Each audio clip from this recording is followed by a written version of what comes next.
आप कमा रहे हैं उतना पूरा जा रहा है, आपके पास कोई इंश्योरेंस नहीं है, आप देख चुके हैं कि इंश्योरेंस ना होने की वजह से जिंदगी में कितना टर्मोइल आता है। एक लोन लिया हुआ है लेकिन उसका कोई बैकअप नहीं है। अगर भगवान ना करे आपकी जिंदगी को कुछ हो जाए या आपके साथ कुछ हो जाए तो आपकी बेटी का सोचिए। ये सारी चीजों को मद्देनजर रखते हुए मेरा कम से कम बहुत स्ट्रॉन्ग ओपिनियन होगा कि आप इस घर को सेल करें एंड एक नया घर नहीं खरीदें, क्योंकि फिर से लोन चाहे वो जितना भी कम हो लेना मेरे हिसाब से समझदारी नहीं होगी। तो अगर मैं आपको ये समझाऊं एज योर फ्रेंड कि आपको क्या करना चाहिए, here is what I would suggest. Number 1, आप 2020 से इस लोन को चलाते आ रहे हैं एंड 4 साल हो, अपना ये घर 28 लाख में बेच पाते हैं। मैं तो बोलता हूं अगर 25 या 26 में भी बेच पाते हैं, देन आपके पास 2 चीजें हो जाएंगी। एक, इंस्टेंटली आपका ये ईएमआई का बोझ सर से हट जाएगा। हाँ जी। नंबर 2, आपके पास लमसम में 8 या 10 लाख रुपए आएंगे।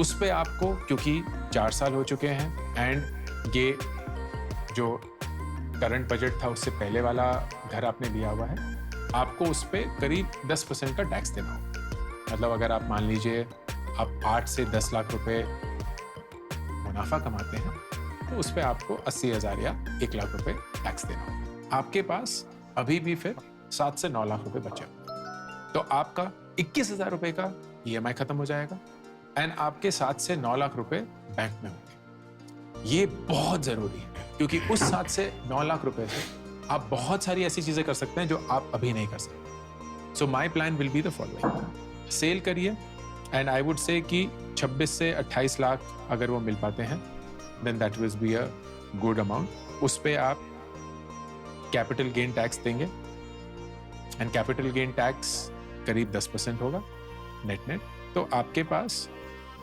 लमसम जो अमाउंट होगा वो करीब 7 से 9 लाख रुपए आ जाएगा। इस 7 से 9 लाख रुपए से सोनाली आप 2 चीजें करेंगे। सबसे पहले आप अपने लिए और अपनी बेटी के लिए हेल्थ इंश्योरेंस खरीदेंगे 3 से 5 लाख रुपए का कवर, ताकि अगर आपके दोनों में से किसी को भी हेल्थ में कहीं भी कोई खर्चा करना हो तो वो इंश्योरेंस आपको कवर कर सकते हैं। ये मुश्किल से 10 या 12,000 रुपये साल का आएगा, क्योंकि अभी आप दोनों की उम्र कम है तो it will not be too expensive. तो 10 से 12,000 रुपये आपका health insurance for a 3 to 5 lakh cover. और फिर मोस्ट इंपॉर्टेंटली आप लाइफ इंश्योरेंस खरीदेंगे। लाइफ इंश्योरेंस होगा कि भगवान न करे अगर आपकी जिंदगी बोझ हो जाए या आपकी इनकम रुक जाए या आपको कोई क्रिटिकल इलनेस हो जाए तो फिर आपकी बेटी को, या अगर वो 18 साल से कम होंगी, किसी नॉमिनी को जो आपके मम्मी पापा हो सकते हैं, उनको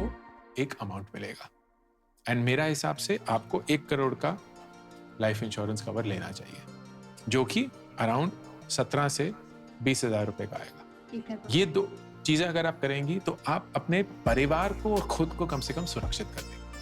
You're the light, you're the night, you're the color of my blood, you're the cure, you're the pain, you're the only thing I wanna touch. Never knew that it could mean. मुझे मालूम है उनकी धुआएं साथ चलती हैं, मुझे मालूम है उनकी दुआएं साथ चलती हैं, सफर की मुश्किलों को हाथ मरते